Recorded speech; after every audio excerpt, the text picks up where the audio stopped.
জার্জিস কন্যা বলছেন, আমি তখন থেকে আমার মনের ভিতরে একটা তোলপাড় শুরু হতে লাগলো যে আমি এতদিন মুসলমানদের প্রতি কুধারণা করতাম, মুসলমানদের প্রতি ঘৃণা ধারণা করতাম, ঘৃণা পোষণ করতাম। আমি জার্জিস কন্যা জানি না আল্লাহর কি ইশারা, আমি যখন দেখলাম মুসলমান ইমানদারেরা এইরকম হয়, একজন বেগানা নারীর দিকে চোখ তুলে তাকায় না, জানি না কি হয়ে গেল, আমার মনের ভিতরে যেন পরিবর্তন হতে লাগলো, আমার মনের ভিতরে যেন তোলপাড় হতে শুরু করলো। এক পর্যায়ে দেখলাম আমার মনের ভিতরে মুসলমানদের ভিতরে যতটা ঘৃণা ছিল, আল্লাহর কি ইশারা, ওই ঘৃণাটা মহাব্বত ভালোবাসায় পরিণত হয়ে গেছে। আমাকে আপনাকে দুনিয়ার বুকে প্রেরণ করেছেন। তিনটি কথায় বক্তব্য শেষ করব। কটা কটা? তিনটি। ভালো করে শুনেন, আমার দিকে খেয়াল। নাম্বার 1, আল্লাহ পাক যে আমাকে আপনাকে দুনিয়ার বুকে প্রেরণ করেছেন, আল্লাহ পাক পাঠিয়েছেন, তার উদ্দেশ্যটা কি জানবো ইনশাআল্লাহ। নাম্বার 2, আমি আপনি দুনিয়ার বুকে এসেছি, আমার আপনার উদ্দেশ্যটা কি হবে সেটাও জানবো ইনশাআল্লাহ। নাম্বার 3, আমার আপনার উদ্দেশ্য পূরণ করতে গেলে করণীয় কি কাজ করতে হবে। তিনটি প্রশ্ন রাখলাম, জানবো সকলে ইনশাআল্লাহ। কোথা থেকে জানবো? কোরআন থেকে। কোথা থেকে? কোরআন থেকে। এই তিনটি প্রশ্নের উত্তর নিয়ে কথা শেষ। সর্বপ্রথম জিজ্ঞাসা করি, আল্লাহ তুমি বলো আমাদেরকে দুনিয়ার বুকে পাঠিয়েছো, তোমার উদ্দেশ্যটা কি? আল্লাহ তুমি কি বলে দিয়েছো? আল্লাহ বলছেন অবশ্যই আমি তোমাদেরকে পাঠিয়েছি, আর আমার কি উদ্দেশ্য আমি বলে দেব না? আল্লাহ কোথায় বলে দিয়েছো? আল্লাহ বলছেন কোরআনে নজর ফেলে একবার দেখো। আল্লাহ রাব্বুল আলামিন বলেন, ওমা খালাকতুল জিন্না ওয়াল ইনসা ইল্লা লিয়াবুদুন। জোরে বলেন। কোরআন শরীফের পারা নাম্বার 27, সূরার নাম সূরা জারিয়াত, আয়াত নাম্বার 56, 56 নাম্বার আয়াতের ভিতরে আল্লাহ রাব্বুল আলামিন বলেন, ওয়া মা খালাকতুল জিন্না ওয়াল ইনসা ইল্লা লিয়াবুদুন। এই দুনিয়ার মানুষ, আমি তোমাদের জন্য বলে দিলাম, দুনিয়ার বুকে পাঠিয়েছি আমি আল্লাহ। আমার উদ্দেশ্য হলো তোমরা কেবলমাত্র আমার ইবাদত বندگی করবে, দুনিয়ার কোনো ইবাদত বندگی চলবে না। ইবাদত যদি করতে হয় আমার একমাত্র ইবাদত হবে। ইবাদত হবে কার? নাকি অন্য কারো? ও বন্ধু আমার, এবারে একটু ভালো করে শুনেন। আমি আপনি ইবাদত করতে গিয়ে অনেক সময় মুশরিকের খাতায় নামটা করে লিখে ফেলি। ভালো করে শুনেন এখান থেকে, ইবাদত যদি করতে হয় একমাত্র আল্লাহর ইবাদত বندگی করতে হবে। কারণ আরবিতে বলা হয় আল্লাযী ইবাদা ফাহুয়া মা'বুদুন, কেবলমাত্র তিনি ইবাদতের উপযোগ্য, যিনি হলেন ইবাদতের উপযোগ্য তিনি হলেন মাবুদ। আমার আপনার মাবুদ কে? আল্লাহ। তাহলে ইবাদত হবে কার? আল্লাহকে ভালোভাবে জানতে হবে, চিনতে হবে। আমার আপনার বন্ধু আমার, দুনিয়ার বুকে যে কোনো জিনিস পেতে গেলে, আমাকে আপনাকে দুনিয়ার বুকে যে কোনো জিনিস অর্জন করতে গেলে দেওয়ার মালিক একমাত্র কে? জোরে বলেন। সন্তান দেওয়ার মালিক কে? রোগ ভালো করার মালিক কে? আর ছেলের জন্য মাজারে যায় কে?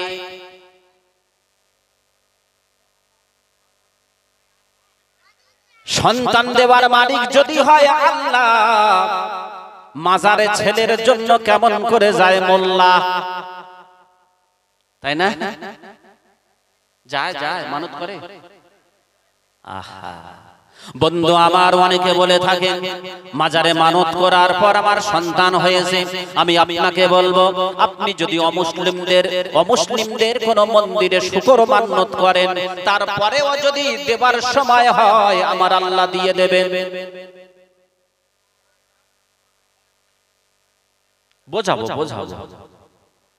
আপনি যদি সন্তানের জন্য কোন আল্লাহর ওলির দরবারে মান্নত করে থাকেন, বাবার দরবারে গিয়ে চাহিদা করে থাকেন, আপনার নামটা আবু জাহেলের পাশে উঠে যাবে। কার পাশে? আবু জাহেল। আবু জাহেল কাফের ছিল না বন্ধু আমার, আবু জাহেল ছিল মুশরিক। আপনার নামটা মুশরিকের খাতায় উঠে যাওয়ার কারণে আবু জাহেলের জাত ভাই হয়ে যাবে। আবু জাহেল আল্লাহকে মানত, জানেন তো নাকি যে আল্লাহ বলে একজন আছে। আল্লাহর সাথে সাথে আবু জাহেল আরো অনেককে আল্লাহ বলে মানত। এটা বড় আল্লাহ, এটা ছোট আল্লাহ, এটা পানি দেওয়ার আল্লাহ, এটা বৃষ্টি দেওয়ার আল্লাহ, এটা খাবার দেওয়ার আল্লাহ, এটা বিদ্যা দেওয়ার আল্লাহ। এরকম বড় ছোট বানিয়েছিল কে? আবু জাহেল। একে বলা হয় মুশরিক। প্রিয় বন্ধু আমার আল্লাহ বলেন বান্দা তোমরা শুনে নাও, আমি আল্লাহ মুশরিকদের গুনাহ ক্ষমা করব না। তার থলেতে যদি অন্যান্য কোনো গুনাহ থাকে, ভালো করে শুনেন, থলেতে যদি অন্যান্য কোনো গুনাহ থাকে আমি আল্লাহ ইচ্ছা করলে maaf করতে পারি, কিন্তু থলেতে বা পকেটে যদি মুশরিক হয়, শিরকের গুনাহ থাকে, আমি আল্লাহ কখনো maaf করব না। যদি বলেন হুজুর আল্লাহ বলেছেন দলিল দেন, আমি বলবো ওযু যদি থাকে কোরআনটা খুলে দেখে নেন। আল্লাহ রাব্বুল আলামিন বলেন ইন্নাল্লাহা লা ইয়াগফিরু আন ইউশরাকা বিহি ওয়া ইয়াগফিরু মা দুনা যালিকা লিমান ইয়াশা। ইলা আখির। কোরআন শরীফের পারা নাম্বার 5, সূরার নাম সূরাতুন নিসা, আয়াত নাম্বার 48, 48 নম্বর আয়াতের ভিতর আল্লাহ রাব্বুল আলামিন বলেন ইন্নাল্লাহা লা ইয়াগফিরু, নিশ্চয়ই করে আমি আল্লাহ ক্ষমা করছি না, করব না। আল্লাহ কাকে ক্ষমা করবে না? কার গুনাহ maaf করবে না? আইয়ুশরাকা বিহি, যে আমার বান্দা বান্দি আমার সঙ্গে শরীক করে ফেলেছে। ওয়া ইয়াগফিরু মা দুনা যালিকা লিমান ইয়াশা, এবং এই শিরকের গুনাহ ব্যতীত অন্যান্য যদি গুনাহ থাকে, অনেক সময় হয়তো নামাজ কাজা হয়ে গিয়েছে, রমজানের অনেক রোজা মনে হয় রাখতে পারেনি, দান খয়রাত তেমন করতে পারেনি, আরো ছোট ছোট গুনাহ আছে বন্ধু। আবার আমার আল্লাহ বলেন বান্দা যদি শিরকের গুনাহটা পকেটে যদি না থাকে, আমি আল্লাহ তোমাদের জন্য ঘোষণা দিলাম, আর যত বড় বড় গুনাহ থাকুক না কেন, আমি আল্লাহ শিরকের গুনাহ যখন পকেটে দেখব না, তখন অন্যান্য গুনাহগুলিকে maaf করে দেব।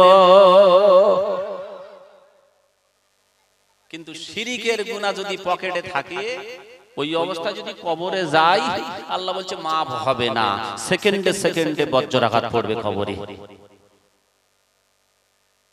প্রিয় বন্ধু ভালো করে বোঝেন। আপনার বাড়ির পাশে ধরে নেন আপনার চাচার দোকান, আপনি মাল কিনতে যাচ্ছেন, চাচার দোকান টপকে গিয়ে আরো 1 কিলোমিটার হেঁটে অপরের দোকানে মাল কিনতে যাচ্ছেন। ভালো করে আমার দিকে খেয়াল। আচ্ছা বলেন তো, নিজের চাচার দোকান বাড়ির পাশে ফেলে যখন 1 কিলোমিটার হেঁটে অন্য দোকানে মাল কিনতে যাচ্ছে, তার মানে কি বোঝাতে চাচ্ছেন? দুটো জিনিস হতে পারে। নাম্বার 1, হয় চাচার দোকানে মালটা নাই, তাই না, ওই জন্য দূরে হেঁটে যাচ্ছে। দ্বিতীয় নাম্বার এটা হতে পারে যে চাচার সঙ্গে ঝগড়া, কথা বলা বলি নাই। ঠিক বলছি না ভুল বলছি? এই দুটো কারণে মানুষ নিজের চাচার দোকান ছেড়ে দূরে হেঁটে মাল কিনতে চায়। নাকি অন্য কোনো কারণ আছে? নেই তো। এইবার বলেন বন্ধু আমার, ভালো করে বুঝতে পেরেছেন, নিজের চাচার দোকান টপকে যদি 1 কিলোমিটার হেঁটে অন্য দোকানে মাল কিনতে যায়, আপনি বলছেন হয় চাচার দোকানে মাল নাই, নইলে চাচার সঙ্গে ঝগড়া, তাই না? এবার বলেন, ছেলে দেওয়ার মালিক যদি হয় আল্লাহ, আপনি যদি কোনো ওলির দরবারে যান বন্ধু আমার, তার মানে আল্লাহর ভান্ডারে নাই, তাই তো? আর দ্বিতীয় নাম্বার না হয় আল্লাহর সঙ্গে আপনার ঝগড়া আছে, কথা বলে আল্লাহর সঙ্গে ঝগড়া আছে, তাহলে ছেলে দেওয়ার মালিক যদি হলো আল্লাহ, আপনি কেন ওলির দরবারে মান্নত করলেন আর বাবার কাছে কেন গিয়ে ছেলে চাইলেন? কথা কি বোঝাতে পারছি? আরেকটু ভালো করে যাই বন্ধু আমার, দুনিয়ার বুকে একটু দৃষ্টান্ত দিই। আচ্ছা বলেন, দুনিয়ার সমস্ত আল্লাহর ওলিকে যদি এক পাল্লায় রাখা হয়, আল্লাহর ওলিরা হলেন বারহক আল্লাহর ওলি, ফুরফুরা শরীফের জমিনে ঘুমিয়ে রয়েছেন, হযরত আল্লামা পীর দাদা হুজুর আবু বকর সিদ্দিক রাহমাতুল্লাহ আলাইহি। আমরা সকলে মানি না তাকে, তিনি বারহাক আল্লাহর ওলি মানুষ। বসিরহাটের জমিনে শুয়ে রয়েছেন আল্লামা বড় হুজুর আল্লামা রুহুল আমিন রাহমাতুল্লাহ আলাইহি। আমরা তাকে ওলি হিসাবে মানি না? দাদা হুজুরের 5 সন্তানকে ওলি হিসাবে মানি না? সকলেই মানি। তার মানে এটা নয় যে আপনি ভেবে নেবেন ওই ওলিদের সন্তান দেওয়ার ক্ষমতা আছে। আছে আছে। মুসলমান এখনো পর্যন্ত যদি মুশরিকের খাতায় নামটা লেখেন, আমিও তাদের ভক্ত, আল্লাহর ওলিদেরকে মাথায় রাখি। উল্টো বুঝবেন না, কষ্ট নেবেন। প্রিয় বন্ধু আমার, এইবার আমি আপনাদেরকে বলি, যখন ছেলে দেওয়ার মালিক আল্লাহ, আমি যেটা আপনাকে বোঝাতে চাচ্ছিলাম, সারা পৃথিবীর সমস্ত ওলিকে রাখলাম এক পাল্লায়, আল্লাহর ওলিদের অপর পাল্লায় রাখলাম বিশ্বনবী জনাবে মুহাম্মাদুর রাসূলুল্লাহ। কার পাল্লাটা ভারী হবে? নবীর পাল্লা ভারী হবে। বন্ধু আমার, এটা ভালো করে বোঝেন মুসলমান। ও বন্ধু আমার মুসলমান, এটা ভালো করে বোঝেন, দুনিয়ার সমস্ত ওলিদের যদি এক পাল্লায় রাখা হয় আর বিশ্ব নবীকে যদি অপর পাল্লায় রাখা হয়, আমার আপনার বিশ্ব নবী জনাবে মুহাম্মাদুর রাসূলুল্লাহ সাল্লাল্লাহু আলাইহি ওয়াসাল্লামের পাল্লাটা অবশ্যই করে ভারী হয়ে যাবে, হ্যাঁ কি না? এটা ভালো করে বুঝি। তাহলে আপনারা বলেন, বিশ্ব নবীর যদি ছেলে দেওয়ার ক্ষমতা থাকতো, আল্লাহর ওলিদের যদি ক্ষমতা থাকতো, তাহলে বিশ্ব নবীর আরো বেশি পাওয়ার থাকতো নাকি? বিশ্ব নবীর যদি ছেলে দেওয়ার ক্ষমতা থাকতো, আরবের বুকে কেউ নিঃসন্তান থাকতো নাকি? থাকতো। আরবের মানুষগুলো কি করতো? নবীর মাজারে শুধু যেত, হে নবী দাও একটা ছেলে দাও, নবী 3টে ছেলে হয়েছে, দাও একটা মেয়ে দাও। নবী বলবে যা নিয়ে যা। কেউ নিঃসন্তান থাকতো আরবের বুকে। কথা কি বুঝতে পারছে? নবীরও সন্তান দেওয়ার ক্ষমতা নাই। যদি থাকতো, আরবের বুকে কেউ নিঃসন্তান থাকতো না, প্রয়োজন মতো নবীর কাছে গিয়ে, নবীর মাজারে গিয়ে চেয়ে দিয়ে আসতো। বুঝতে পারছেন কথা? বুঝতে পারছেন? তারপরে এটাও ভুল বুঝবেন না, আমি সানোয়ার অন্যরকম, নামার পরে উল্টো কথা বলবেন না। নবীর দেওয়ার ক্ষমতা কখন? আল্লাহ যখন নবীকে দেন তখন। আল্লাহর তরফ থেকে যখন নবীকে দেওয়া হয়, তখন নবী অনেক কিছু জানিয়ে দিয়েছেন। নবী আলিমুল গায়েব নন। আল্লাহ যেটা গায়েবের খবর জানান, নবী সেই গায়েবের খবরটা জানেন। আমার আপনার নবী বিশ্ব নবী জনাবে মুহাম্মদ রাসূলুল্লাহ অনেক গায়েবের খবর বলে গেছে। বলে যাননি? ওটা জানিয়েছেন কে? আল্লাহ। আলিমুল গায়ব এই সিফাত একমাত্র আল্লাহর জন্য প্রযোজ্য, মনে থাকবে। তারপরেও গায়েবের খবর রাসূল বলে গেছেন, তবে জানিয়ে গেছেন আমার আল্লাহ। রাসূল নিজে বলছেন, আমার আল্লাহ যেটা জানান আমি তার বেশি জানি না। মনে থাকবে। এরপরে সন্তান দেবার মালিক যদি হয় আল্লাহ, আর কোন বাবার দরবারে যাব না আমরা, মোল্লা যাব না ইনশাআল্লাহ। নাকি আপনারা কি মনে হয় সন্তান দেওয়ার মালিক অন্য কেউ আছে? আছে। আচ্ছা, রোগ দিয়েছেন আল্লাহ, সুস্থ করার মালিক কে? আল্লাহ। তাহলে যদি মানত করতে হয় আল্লাহর দরবারে মানত করেন, যদি চাইতে হয় রাতের অন্ধকারে আপনি 2 রাকাত নফল নামাজ পড়েন, তাহাজ্জুদের নামাজ, আল্লাহর কাছে চান। সুস্থ করার মালিক একমাত্র আল্লাহ সুবহানাহু তাআলা। জোরে বলেন সুবহানাল্লাহ। তাহলে আল্লাহর উদ্দেশ্য কি? আমাকে আপনাকে বানিয়েছেন, ইবাদত শুধু একমাত্র হবে কার? আল্লাহ। মনে থাকবে। নাম্বার 2, আমি শর্ট করে একটা সাবজেক্ট ছেড়ে দিয়ে যাচ্ছি। নাম্বার 2, আমাকে আপনাকে আল্লাহ পাক দুনিয়ার বুকে পাঠিয়েছেন, আমার আপনার উদ্দেশ্যটা কি? আল্লাহকে জিজ্ঞাসা করি, আল্লাহ তুমি বলো, আল্লাহ তুমি বলে দাও, তুমি যে আমাদেরকে বানিয়েছো আমাদের কোনো উদ্দেশ্য আছে, এটা আমরা নিজেরা ঠিক করব না তুমি ঠিক করে দেবে?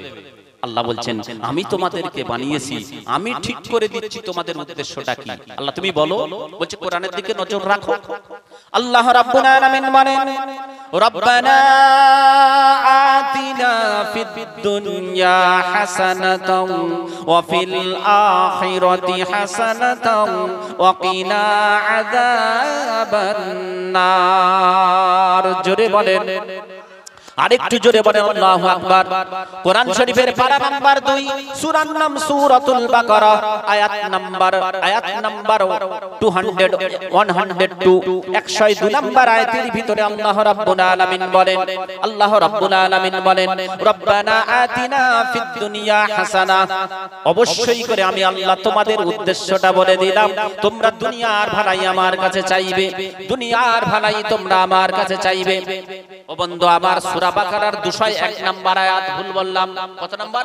201 নাম্বার আয়াত। আল্লাহ রাব্বুল আলামিন বলেন রব্বানা আতিনা ফিদ দুনিয়া হাসানা।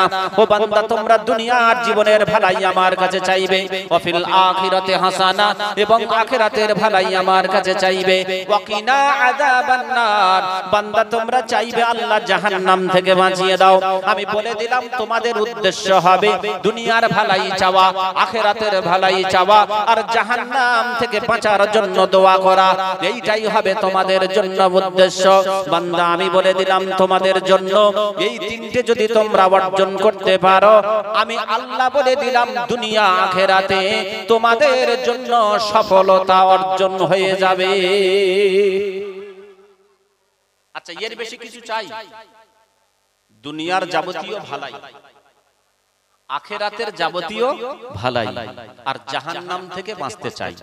এর বেশি কারোর কিছু চাহিদা আছে? নাই। আল্লাহ বলছেন এটাই হবে তোমাদের উদ্দেশ্য। আচ্ছা আল্লাহ, এটা তো জানলাম, এবার তুমি বলো এই উদ্দেশ্যটা পূরণ করতে গেলে কি করতে হবে? এটা জানবো তো নাকি? উদ্দেশ্য পূরণ করতে গেলে আল্লাহ কি করতে হবে? আল্লাহকে জিজ্ঞাসা করছি।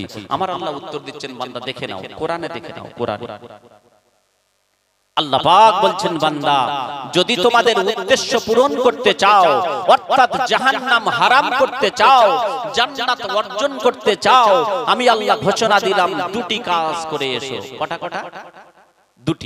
দুটি কাজের মাধ্যম দিয়ে আমি আল্লাহ তোমাদের জন্য জান্নাতটা ওয়াজিব বানিয়ে দেব।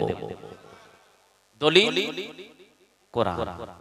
আল্লাহ রাব্বুল আলামিন বলেন আবাশশিরিল্লাযীনা আমানু ওয়া আমিলুস সালিহাতি আন্না লাহুম জান্নাতিন তাজরি মিন তাহতিহাল আনহার কুল্লামা রুযিকু মিনহা মিন সামারাতির রিজকা ক্বালু হাযাল্লাযী রুযিকনা মিন ক্বাবলু ওয়া ফুতু বিহি মুতাশাবিহা ওয়া লাহুম ফিহা আজওয়াজুম মুতাহহারা ওয়া হুম ফিহা খালিদুন। জোরে বলেন আল্লাহু আকবার। আরেকটু আস্তে বলেন আল্লাহু আকবার। আস্তে বললে জোরে বলে। কোরআন শরীফের পারা নাম্বার 1, সূরার নাম সূরাতুল বাকারা, আয়াত নাম্বার 25। কত নাম্বার? 25 নাম্বার আয়াতের ভিতরে আল্লাহ রাব্বুল আলামিন বলেন ওয়াবাশশিরিল্লাযীনা আমানু ওয়া আমিলুস সালিহাত। আমি আল্লাহ বলে দিলাম ওই সমস্ত মানুষদের জন্য সুসংবাদ দাও। আল্লাহ কাদের জন্য সুসংবাদ দেব? আমার আল্লাহ বলেন ওয়া আমিলুস সালিহাত। আমি আল্লাহ বলে দিলাম ওয়াবাশশিরিল্লাযীনা আমানু, যারা আমার প্রতি ঈমান এনেছে, ওয়া আমিলুস সালিহাত, এবং নেক কাজ করেছে, ভালো কাজ করেছে, আন্না লাহুম জান্নাতিন তাজরি মিন তাহতিহাল আনহার। আমি আল্লাহ তাদের জন্য এমন একটা জান্নাত নির্ধারণ করে রেখে দিয়েছি, ওই জান্নাতের তলদেশ দিয়ে নির্ঝরিণী প্রবাহিত হবে। ওদেরকে সুসংবাদ দাও। কাদেরকে? আমার আল্লাহ বলছেন ওদেরকে সুসংবাদ দাও। কাদেরকে? বলছেন দুটি কাজ যারা করেছে, যারা আমার প্রতি 100% ঈমান এনেছে। দ্বিতীয় নাম্বার হচ্ছে খারাপ কাজে অংশগ্রহণ করেনি, কাজ করেছে, ভালো কাজ করেছে, কম হলেও ভালো কাজ করেছে, কম হলেও ভালো কাজ করেছে।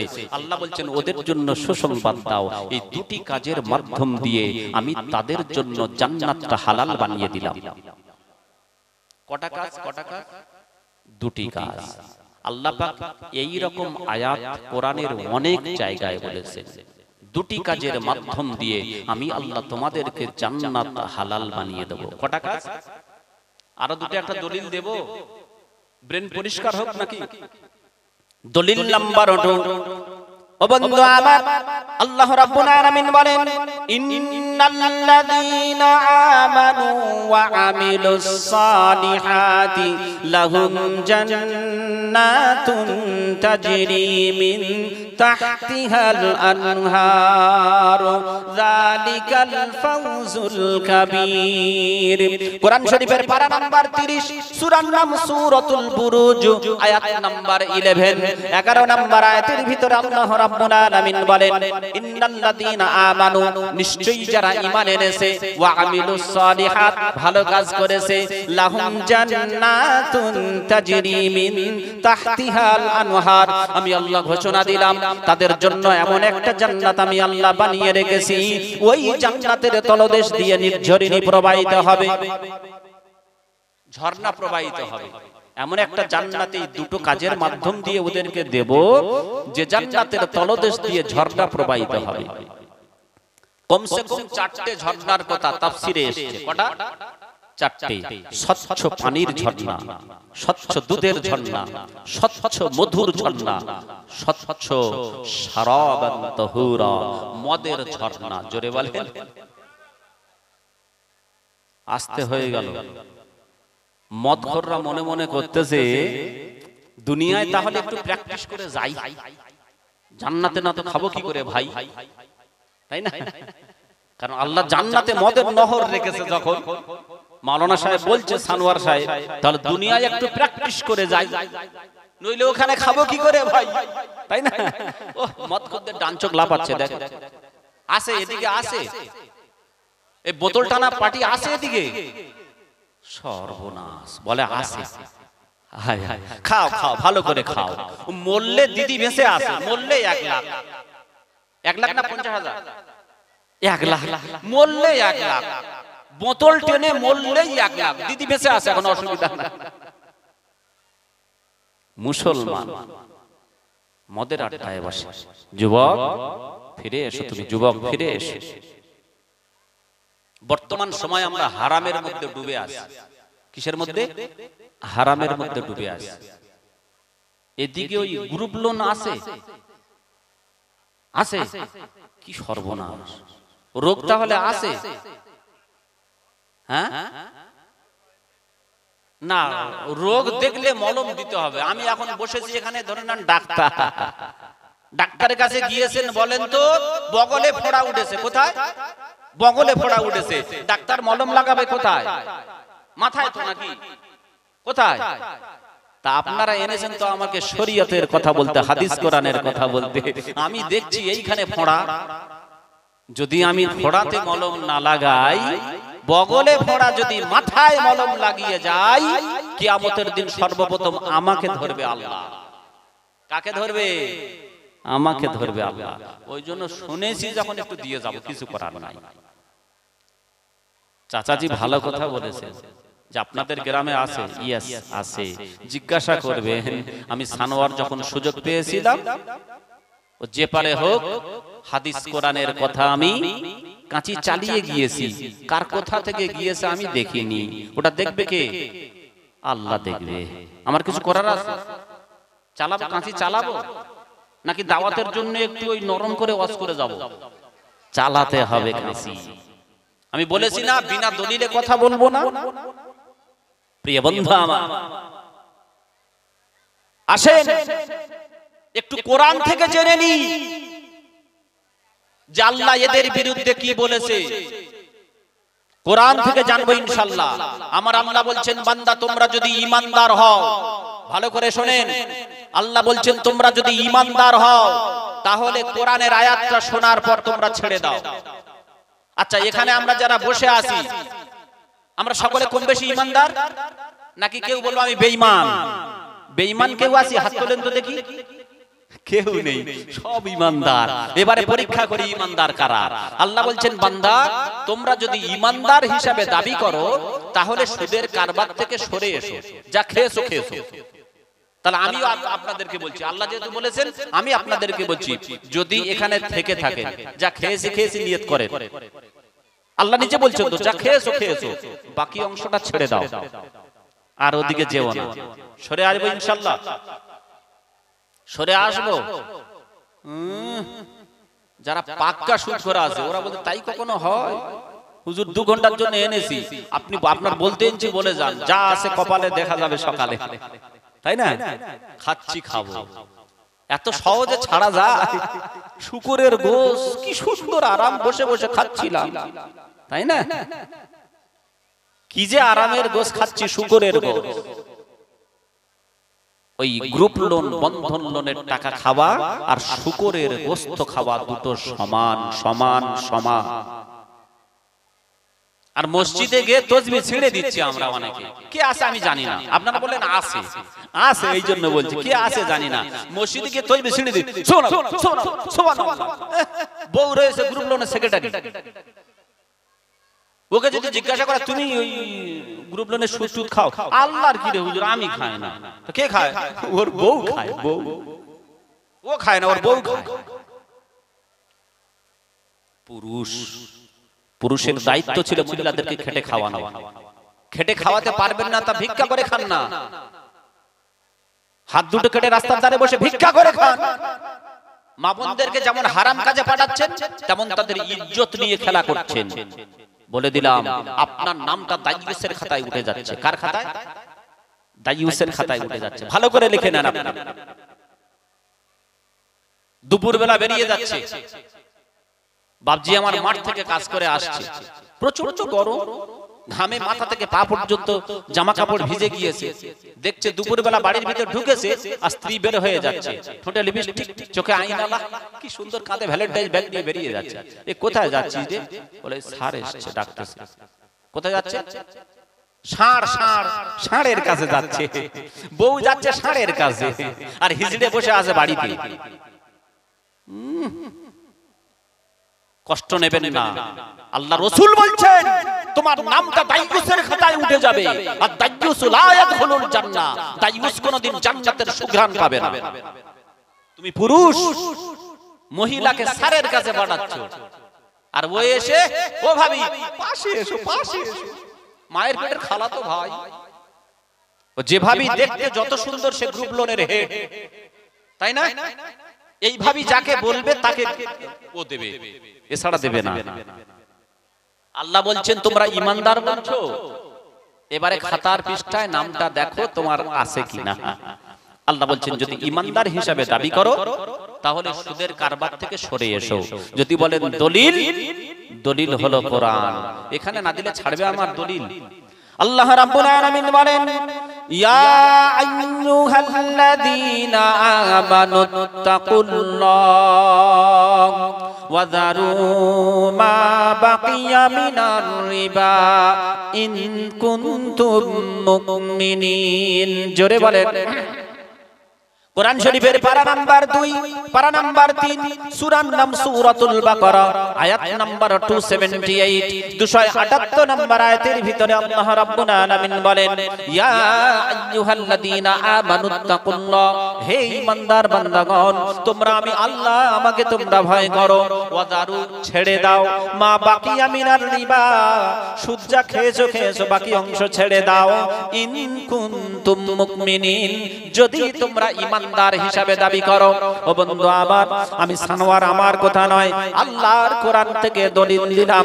আল্লাহর কোরআনের কথাটা শোনার পর বন্ধু আমার, আমি আপনি যারা এখনো পর্যন্ত 100% নিয়ত করতে পারছি না যে আগামী কাল থেকে সুদের অংশটা ছেড়ে দেব, আল্লাহ বলেন বান্দা তোমরা যদি ছাড়ার নিয়ত না করতে পেরেছো, যদি মনে করছো খাচ্ছি খেয়ে যাব, তাহলে তোমার নামটা ইমানদারের খাতায় থাকবে না, ইমানদারের বিপরীতে তোমার নামটা হয়ে যাবে। ইমানদারের বিপরীতে কি বলে? আমি বলিনি, আপনারা কিন্তু বলছেন, আমার উপর রাগ করবেন না। আল্লাহ বলছেন ইমানদারের খাতায় তোমার নামটা থাকবে না, ওর বিপরীতে তোমার নামটা উঠে যাবে। বয়েকার হস্যই ময়াকার দন্তের নো।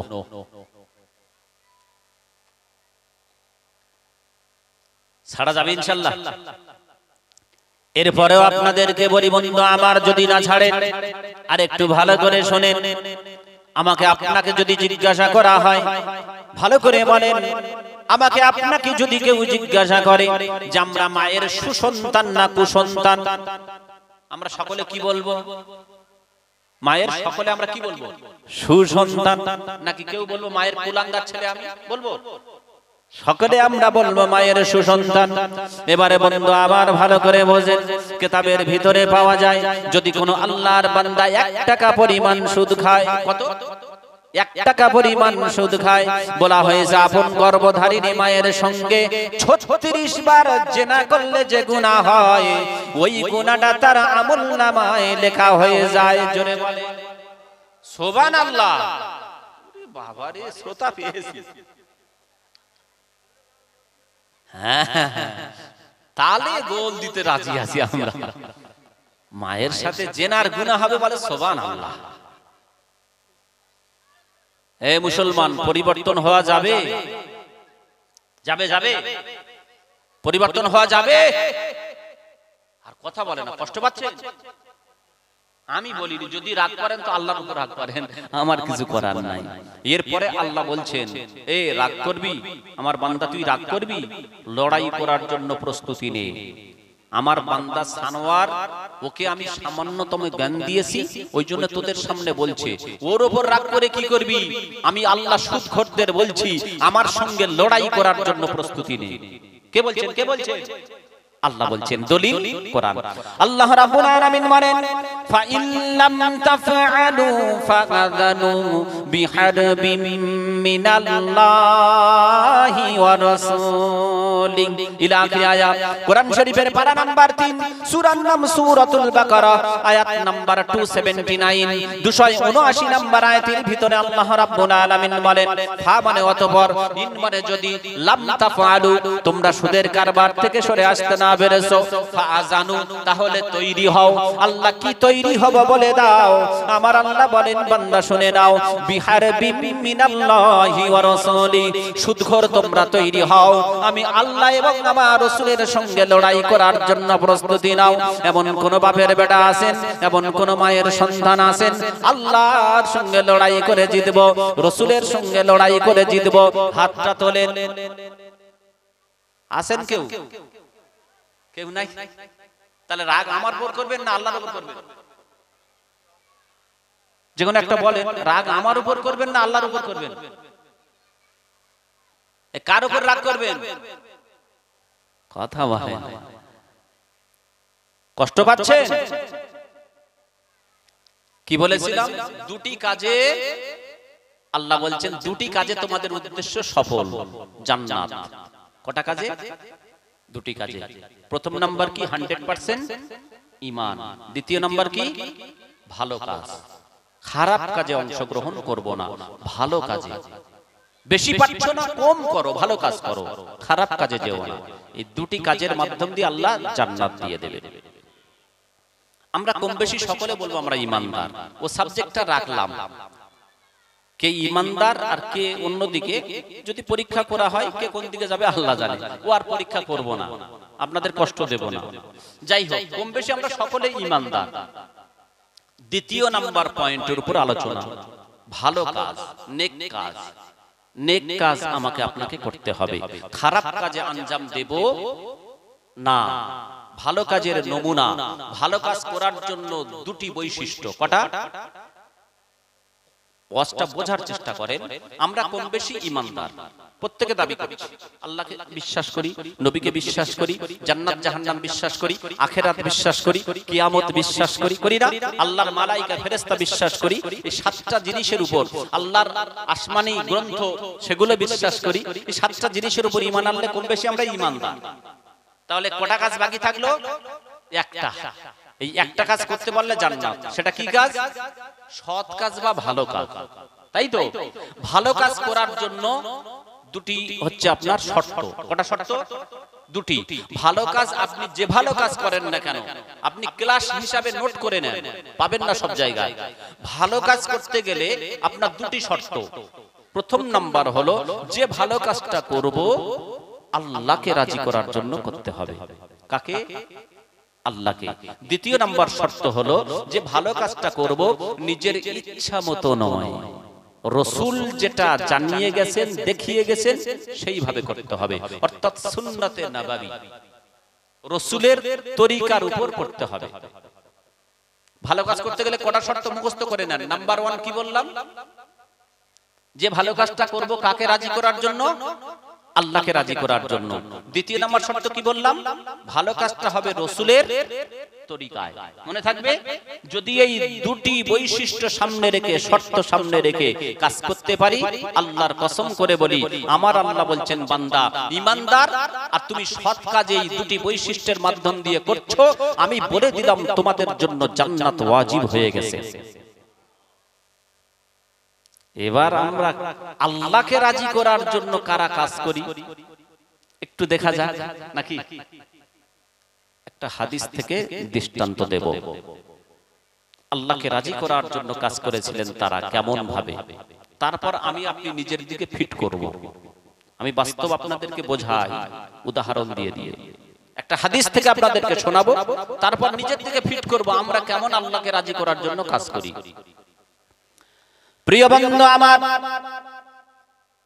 নীল ভূমধ্য সাগরের তীরে তারাবেলাস নগরীর রাজা, নাম হলো তার জারজিস। ও বন্ধু আমার, মুসলমান বাহিনী একটা মুসলমান বাহিনী, ওই বাহিনীর সেনাপতি হলেন আব্দুল্লাহ ইবনে সাদ। কি নাম বললাম?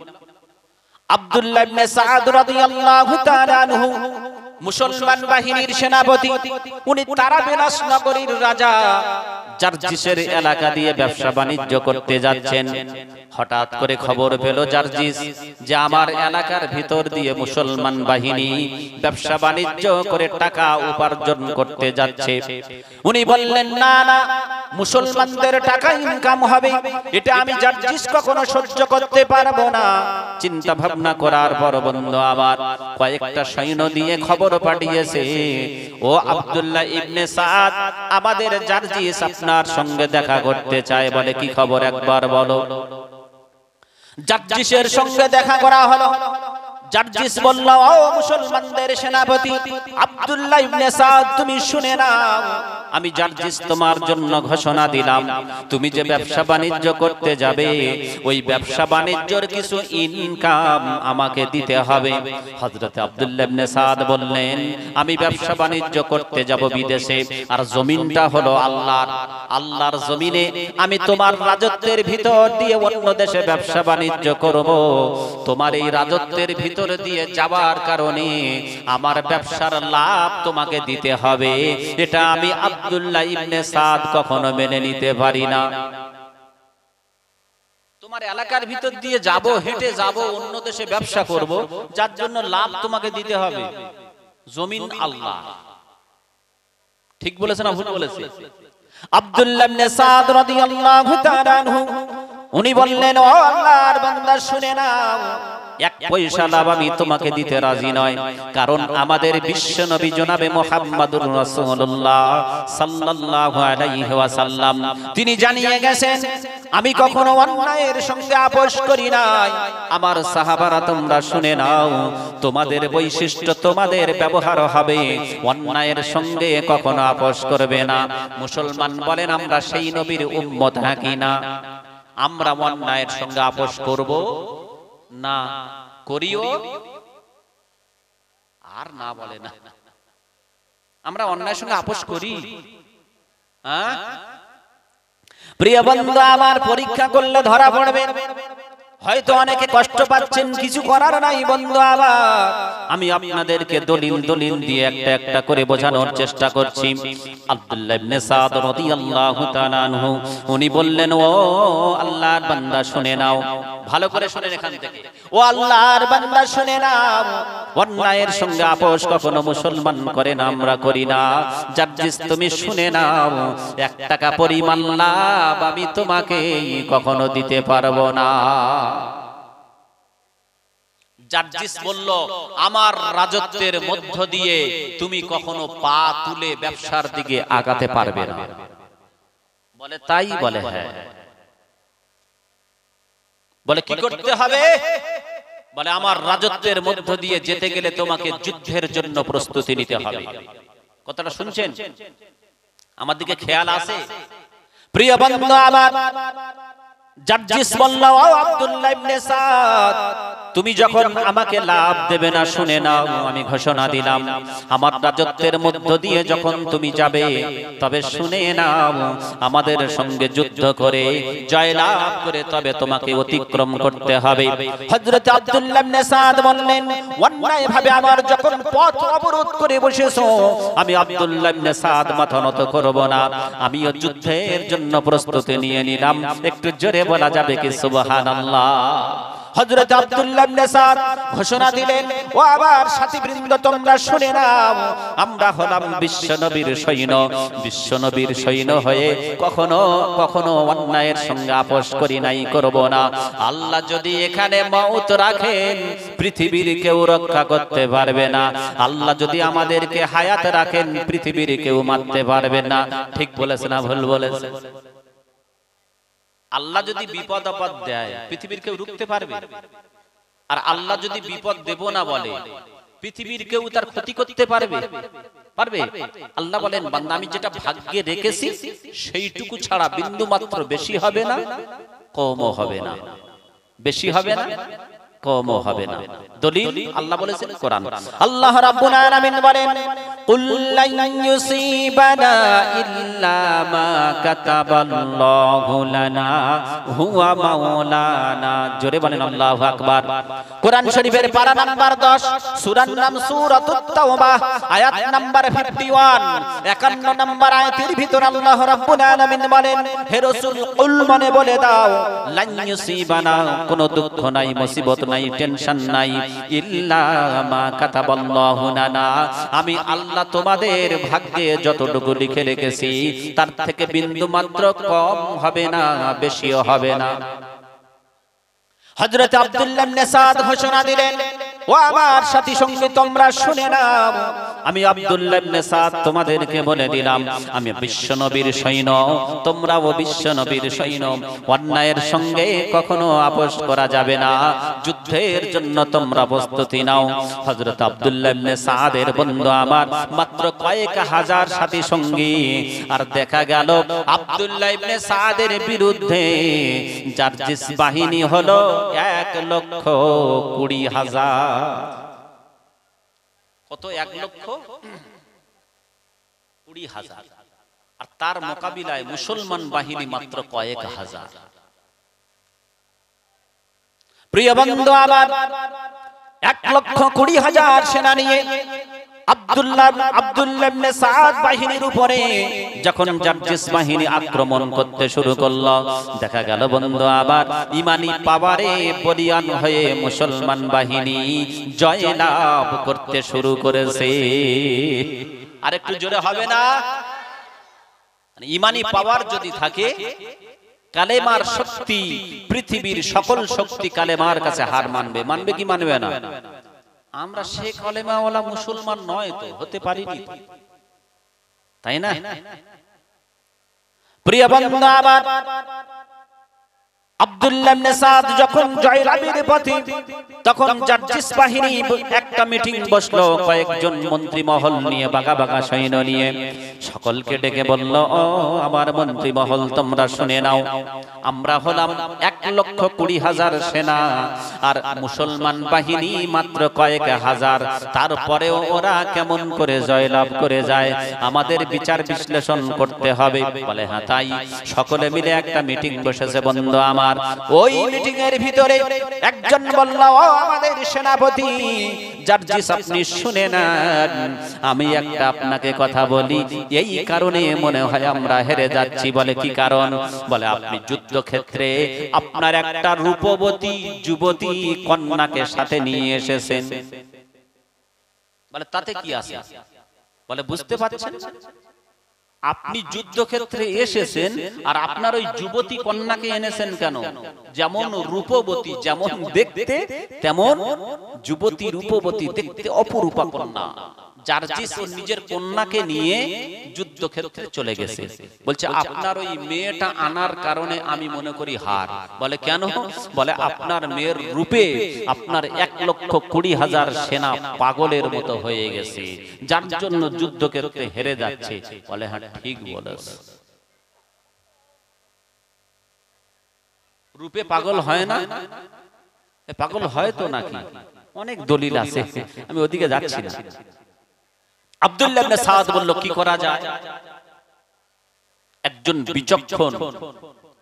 বিচক্ষণ মন্ত্রী মহল বলল দেখো আমাদের সেনাপতি, আমি আপনাকে বলি ওই সেনাদের ভিতরে আমার মাথায় যেটা খেলছে এই কথাটা আপনাকে বলি। বলে কি কথা? বলে আপনি একবার ঘোষণা দেন মুসলমানদের সেনাপতি আব্দুল্লাহ ইবনে সাদের মাথাটা যে আনতে পারবে, আমি জার্জিস বলে দিলাম আমার কন্যার সঙ্গে তার বিবাহ দিয়ে দেওয়া হবে। বলে ঠিক বলেছো, তাহলে আমার মেয়েকে পাওয়ার লোভে সকলে প্রাণপণ লড়াই চালাবে। ঘোষণা দেয়া হলো। প্রিয় বন্ধু আমার, ঘোষণা দেয়া হলো, ও আমার সেনাবাহিনী তোমরা শুনে নাও, আমি জার্জিস ঘোষণা দিলাম আমার এই রূপবতী সুন্দরী কন্যাকে যুদ্ধক্ষেত্রে নিয়ে এসেছি। শুনে নাও, তোমাদের যার হাতে আব্দুল্লাহ ইবনে সাদের মাথাটা চলে আসবে, আমি ঘোষণা দিলাম আমার এই রূপবতী যুবতী কন্যার সঙ্গে আমি জার্জিস তাকে বিবাহ দেব, তাকে আমি জামাই হিসাবে গ্রহণ করে নেব। এই কথাটা যখন বলে দেওয়া হলো, ঘোষণা দেওয়া হলো, বন্ধু আমার কিছুক্ষণের ভিতরে দেখা গেল আল্লাহর কি ইশারা, মুসলমান বাহিনীর সেনারা পর্যদস্ত হতে লেগেছে, হার মানতে লেগে গিয়েছে। মুসলমান বাহিনী হেরে যাবার উপক্রম।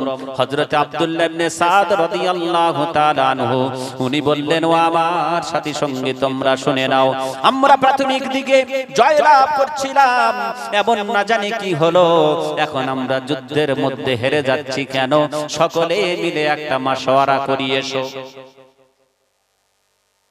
এইবার মুসলমান বাহিনী হেরে যাচ্ছে, কারণ এই জার্জিসের মেয়েকে পাওয়ার লোভে সকলে প্রাণপণ লড়াই চালাচ্ছে।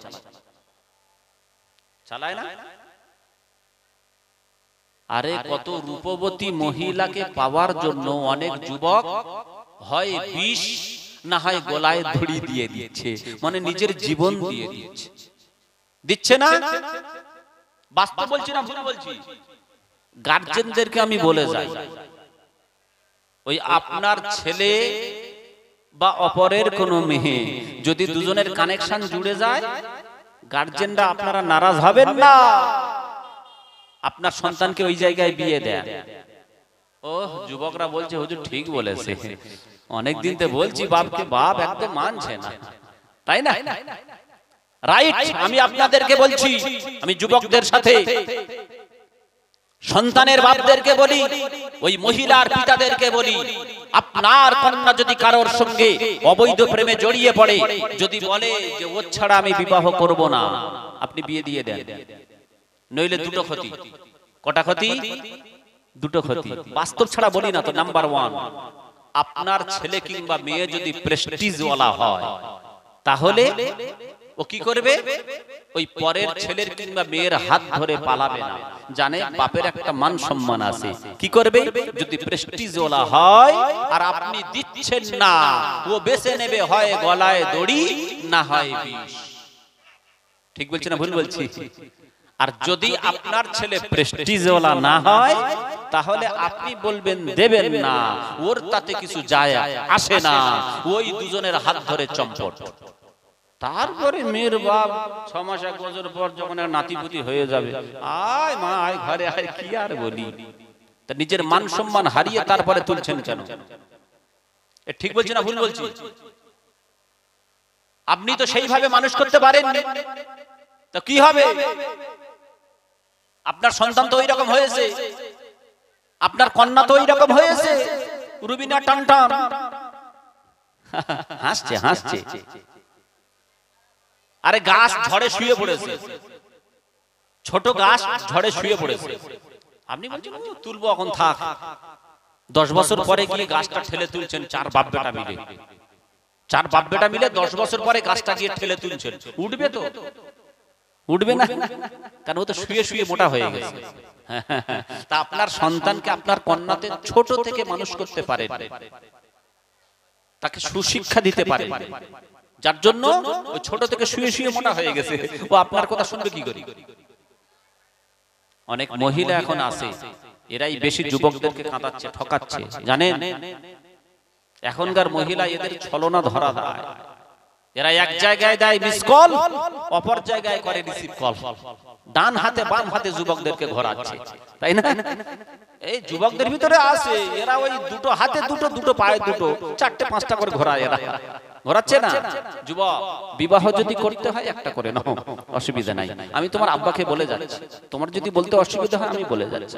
আর অনেক গার্জেন আছে কি জানেন, ছেলের বয়স হয়ে গিয়েছে 18, 20, 22, 24, তারপরে যদি কোনো অ্যাঙ্গেলে খবর দেওয়া হয় বাপকে যে হ্যাঁ গো তোমার ছেলে বিয়ের বয়স হয়ে গেছে, বিয়ে দিয়ে দাও, এখন নিজের পায়ে দাঁড়া। কার্টুন মার্কা মুসলমান, তোমার ছেলের বয়স 22 বছর, তা তোমার পায়ে দাঁড়িয়ে আছে, নিজের পায়ে দাঁড়া।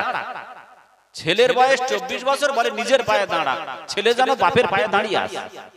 আল্লাহ রাসূল বলছেন উপযুক্ত বয়সে বিবাহ দিয়ে দাও, ফ্যামিলি বেড়ে গেল, সংসারে বরকত দেবেন কে? জোরে বলে আল্লাহ। আল্লাহ সংসারে বরকত দেবেন। আপনি বিবাহ শাদী তাকে করিয়ে দেন। আমরা তো বিবাহটাকে কঠিন করে দিয়েছি আর জেনাটাকে আম করে দিয়েছি, তাই না? জেনাটাকে সহজ করে দিয়েছি, বিবাহটাকে কঠিন করে দিয়েছি। বিবাহ দিতে গেলে বলে নিজের পায়ে দাঁড়া, আগে ইনকাম করুক, ঘর বাঁধুক, তারপর বিবাহ দেব। বয়স হয়ে গিয়েছে দিয়ে দেন, ইনকাম বাড়িয়ে দেওয়ার মালিক আল্লাহ। মনে থাকবে? কাটা কাটা ভাবে কিছু কথা বলছি, মনে থাকবে তো? হ্যাঁ, পয়েন্ট আকারে মনে রাখবেন। ও বন্ধু আমার, জার্জিস বাহিনী যখন মুসলমানদের উপর আক্রমণ করতে শুরু করলো, বন্ধু আমার, দেখা গেল মুসলমান বাহিনী পর্যদস্ত হতে লেগেছে। হযরত আব্দুল্লাহ ইবনে সাদ রাদিয়াল্লাহু তাআলা আনহু উনি বললেন, আমার সেনাবাহিনী তোমরা চলে এসো। একটা মিটিং মাশওয়ারা বসা হলো। ওই মাশওয়ারায় সকলে মিলে চিন্তা ভাবনা করলো। একজন বলল, আমাদের সেনা প্রধান আব্দুল্লাহ ইবনে সাদ রাদিয়াল্লাহু তাআলা আনহু, আপনি শুনে নেন, আমার এই যুক্তিটা যদি আপনি ফলো করেন, আল্লাহ যদি চায় আমরা যুদ্ধে জয়লাভ করব। বলে কি যুক্তি বলো? বলে আমরা খবর পেলাম ওদিকে জার্জিস বাহিনী, জার্জিস তার রূপবতী কন্যাকে অফার হিসাবে ছেড়ে দিয়েছে সৈন্যদের মাঝে। যে ব্যক্তি আব্দুল্লাহ ইবনে সাদের মাথাটা আনতে পারবে, ওই জার্জিসের কন্যার সঙ্গে তার বিবাহ দেওয়া হবে। এক কথায় জার্জিস তার রূপবতী কন্যাকে অফার হিসাবে ছেড়ে দিয়েছে। আমি আপনাকে বলি, আপনি ওই অফারটা ঘুরিয়ে আপনার সৈন্যদের দিয়ে দেন। বলে কেমন? বলে আপনি ঘোষণা দিয়ে দেন, আপনার এই সেনাবাহিনীর ভিতরে আপনি ঘোষণা দিয়ে দেন, যে ব্যক্তির হাতে জার্জিসের মাথাটা চলে আসবে, জার্জিসের কন্যাকে তার সঙ্গে বিবাহ দেওয়া হবে, আর সেই সাথে সাথে 100 স্বর্ণ মুদ্রা তাকে পুরস্কৃত করা হবে। বলে ঠিক বলেছ বন্ধু আমার। হযরত আব্দুল্লাহ ইবনে সাদ বললেন, দেখো ওই যে আমাদের প্রতিপক্ষ জার্জিস বাহিনী, জার্জিসের একটা রূপবতী কন্যা আছে, যদি আমরা আমাদের কারোর তলোয়ারের আঘাতে জার্জিসের মাথাটা চলে আসে, আমি ঘোষণা দিলাম তার সঙ্গে জার্জিসের রূপবতী কন্যাকে বিবাহ দেওয়া হবে। আর দ্বিতীয় নাম্বার হলো 100 স্বর্ণ মুদ্রা পুরস্কার দেওয়া হবে। ঘোষণা দেওয়া হলো। সংক্ষেপে বলি বন্ধু আমার, ঘোষণা দেওয়া হলো। এক পর্যায়ে দেখা গেল আল্লাহর কি ইশারা, এই ঘোষণা দেওয়ার কিছুক্ষণের মধ্যে জার্জিসের মাথা শরীর থেকে দ্বিখণ্ডিত হয়ে মাটিতে লুটিয়ে পড়েছে। জোরে হবে না?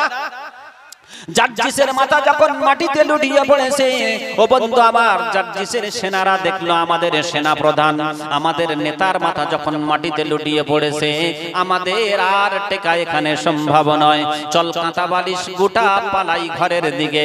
সকলে দেখলো জার্জিসের মাথা যখন জমিনে লুটিয়ে পড়েছে, জার্জিস বাহিনীর সকল সেনা কে কোন দিকে ছিল, গুটিয়ে লেজ গুটিয়ে বাড়ির দিকে পালিয়ে গিয়েছে।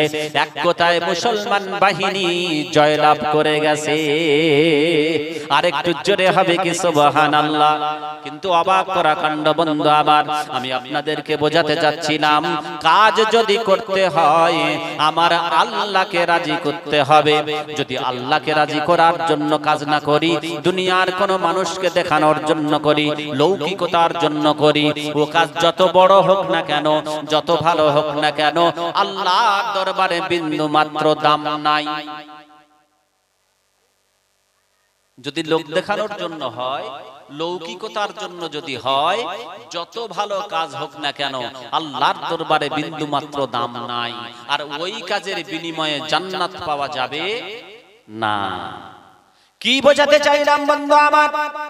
মুসলমান বাহিনী যখন জয়লাভ করে গেল, ভালো করে বোঝেন ও বন্ধু আমার, আব্দুল্লাহ ইবনে সাদ রাদিয়াল্লাহু তাআলা আনহু সকল মুসলমান সেনাকে কাতারবদ্ধ করা হলো। 1 2 3 4 এই রকম 4টে 5টা কাতারবদ্ধ করা হলো। কাতারবদ্ধ করার পর ওই জার্জিসের কন্যাকে গ্রেফতার করে আনা হলো। জার্জিসের কন্যা হযরত আব্দুল্লাহ ইবনে সাদ রাদিয়াল্লাহু তাআলা আনহু তিনি তার পাশে দাঁড়া করিয়ে বললেন, আল্লাহর বান্দা তোমরা শোনো, ওই যে জার্জিসের মাথাটা কার তলোয়ারে দ্বিখণ্ডিত হয়েছে, সামনে এসো পুরস্কারটা নিয়ে যাও। কে ঘোষণা দিয়েছে? মুসলমানদের সেনাপতি আব্দুল্লাহ ইবনে সাদ। সকলে কাতারে দাঁড়িয়ে আছেন, সেনাপতি ডাকছেন তোমার পুরস্কারটা নিয়ে যাও। কেউ এক কদমও আগিয়ে আসে না। হযরত আব্দুল্লাহ ইবনে সাদ বলছেন, দেখো তোমাদের মধ্য থেকে কারোর না কারোর হাতে তো জার্জিসের মাথায় এসেছে, এসো পুরস্কার নিয়ে যাও। কোনো সাড়া নাই। ইতিহাস সাক্ষ্য দেয় বন্ধু আমার, জার্জিসের কন্যা বলছেন, সর্বপ্রথমে একটা কথা বলি, জার্জিসের কন্যা বলছেন, আমি সর্বপ্রথম মুসলমানদের উপর আমার ঘৃণা ছিল চরমভাবে। আমি মুসলমানদের দেখতে পেতাম না, মুসলমানদের দেখে প্রচন্ড ঘৃণা করতাম। উনি বলছেন, আমি অবাক হয়ে গেলাম। ও বিশ্ববাসী তোমরা শুনে নাও, আমি জার্জিসের কন্যা বলে দিলাম, আমি অবাক হয়ে গেলাম। বিশ্বের মানুষ তোমরা শুনে নাও, আমি ঘোষণা দিলাম, মুসলমানদের উপর আমার চরম শত্রুতা ছিল, আমার প্রচন্ড ঘৃণা ছিল। আমার মনে মনে হচ্ছিল, যার হাতে আমার আব্বার মাথাটা চলে গিয়েছে তার সঙ্গে আমার বিবাহ বন্ধনে থাকতে হবে, এটা আমি কখনো মেনে নিতে পারবো না। অবাক করা কাণ্ড। জার্জিসের কন্যা সাক্ষ্য দেয়, বলে শুনে নাও, আমি চিন্তা ভাবনা করলাম, ওই যে মানুষটা যে আমার আব্বার মাথাটা নিয়েছে, আমি আমার আব্বার পাশে ছিলাম, ওই মানুষটাকে আমি চিনি, যার তলোয়ারের আঘাতে আমার আব্বার মাথাটা দ্বিখণ্ডিত হয়েছে। বলছেন, আমি আল্লাহর কসম করে বলি, আমি দেখতে পেলাম ওই মানুষটা কাতারের ভিতরে দাঁড়িয়ে রয়েছে। ওরে দুনিয়ার মানুষ তোমরা শুনে নাও, আমি জার্জিসের কন্যা রূপবতী, আমি দেখতে বড় সুন্দরী। আমাকে পাওয়ার জন্য আমার আব্বার 1,20,000 সেনা পাগলের মতো যুদ্ধ করছিল, আর আমাকে পাওয়ার জন্য হাজার হাজার লক্ষ লক্ষ যুবকরা পাগলের মতো হয়ে ঘোরে। আমি চিন্তা করলাম, মুসলমানের ওই যে বাচ্চা, ও মনে হয় আমাকে পাওয়ার জন্য দৌড়ে চলে আসবে। জার্জিস কন্যা বলছেন, আমি অবাক হয়ে গেলাম, অবাক হয়ে গেলাম। ও বিশ্বের মানুষ তোমরা শুনে নাও, আমি জার্জিসের কন্যা হয়ে বলি, আমি দাঁড়িয়ে রয়েছি আমার জায়গায়, আমি ওই মানুষটার দিকে তাকিয়ে রয়েছি, ঘৃণায় আমার চোখটা লাল হয়ে যাচ্ছে, মনটা বড় ভারী হয়ে যাচ্ছে। কিন্তু খোদার কসম করে বলি, যখন আব্দুল্লাহ ইবনে সাদ বারংবার ঘোষণা করছেন, তোমাদের পুরস্কারটা তুমি নিয়ে যাও, আল্লাহর কসম করে বলি, আল্লাহর ওই বান্দাটা, আমি এত রূপবতী হওয়ার পরেও একবার আমার দিকে নজর তুলে তাকায় না। আমাকে পাওয়া, আমাকে বিবাহ করা তো দূরের কথা, তার মনে আশা, একবার আমাকে আমার দিকে তাকায়ও না। আব্দুল্লাহ ইবনে সাদ বারবার ডাকছে, মানুষটা একবার আমার দিকে তাকায় না। আমি এত রূপবতী কন্যা, আমাকে পাওয়ার জন্য লক্ষ লক্ষ যুবক পাগল, কিন্তু মুসলমান আমি ভাবলাম দৌড়ে আসবে, কিন্তু একটাবার আমার দিকে তাকায় না। কে বলছেন? জার্জিসের কন্যা বলছেন। প্রিয় বান্দা আমার, জার্জিস কন্যা বলছেন, আমি তখন থেকে আমার মনের ভিতরে একটা তোলপাড় শুরু হতে লাগলো যে আমি এতদিন মুসলমানদের প্রতি কুধারণা করতাম, মুসলমানদের প্রতি ঘৃণা ধারণা করতাম, ঘৃণা পোষণ করতাম। আমি জার্জিস কন্যা জানি না আল্লাহর কি ইশারা। আমি যখন দেখলাম মুসলমান ইমানদারেরা এই রকম হয়, একজন বেগানা নারীর দিকে চোখ তুলে তাকায় না, জানি না কি হয়ে গেল। আমার মনের ভিতরে যেন পরিবর্তন হতে লাগলো, আমার মনের ভিতরে যেন তোলপাড় হতে শুরু করলো। এক পর্যায়ে দেখলাম আমার মনের ভিতরে মুসলমানদের ভিতরে যতটা ঘৃণা ছিল, আল্লাহর কি ইশারা, ওই ঘৃণাটা মোহাব্বত ভালোবাসায় পরিণত হয়ে গেছে। তার প্রমাণ ইতিহাস সাক্ষ্য দিচ্ছে। প্রমাণ কি? জার্জিস কন্যা বলছেন, আমি সহ্য করে আর থাকতে পারলাম না। আমি আব্দুল্লাহ ইবনে সাদকে বললাম, আল্লাহর বান্দা, আমার আব্বাকে যিনি কতল করেছেন, আমি সেই আল্লাহর বান্দাকে এই কাতারের ভিতরে সচক্ষে দেখতে পাচ্ছি। আপনি যদি বলেন আমি তাকে আপনার সামনে এনে দিতে পারি।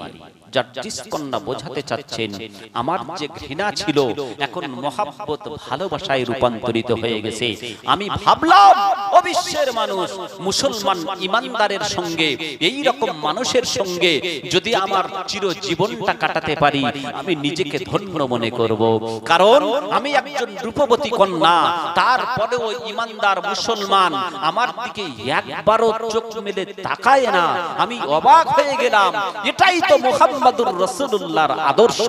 জার্জিস কন্যা বলছেন, আমার যে ঘৃণাটা ভালোবাসায় পরিণত হলো, আমি মনে মনে ভাবলাম একটি বারের জন্য এই রকম সৌভাগ্যবান মানুষের হাতটা যদি ধরতে পারি, তাহলে দুনিয়ার জীবন ধন্য, আখিরাতের জীবন ধন্য। জোরে বলবেন না সুবহানাল্লাহ? নারে তাকবীর।